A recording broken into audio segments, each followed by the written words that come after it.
Assalamualaikum warahmatullahi wabarakatuh.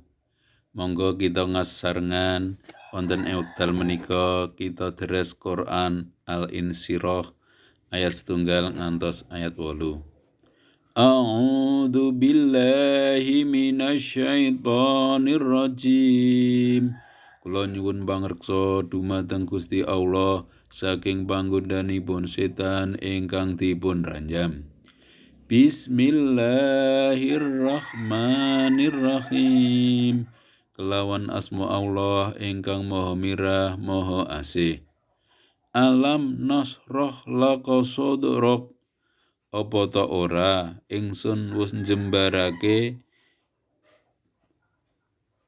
badanira Muhammad. Apa ta ora ingsun wis njembarake dadanira Muhammad. Wa wada'na angga wizrok lan ingsun wis ngedunake gawanira sangka sira. Alladzi angqadha dhahrok lan kang ngebot-boti gegerinira. Wa rafa'na laka dzikrok lan ingsun ngluhurake sebutanira tumrap sira. Wa inna ma'al usri yusra. Mongko sak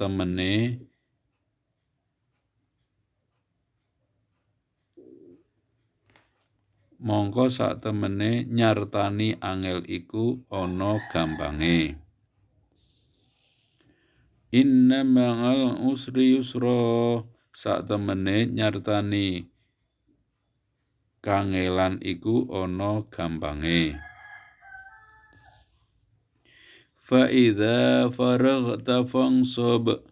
Mongko menawa sira wis rampung sangka sawijining urusan, sira tetepa kerja keras kanggo urusan liyane. Wa ila rabbika farghab lan mung marang pangeranira sira ngaturake pangarep-arep. Shadaqallahul Adzim. Assalamualaikum warahmatullahi wabarakatuh.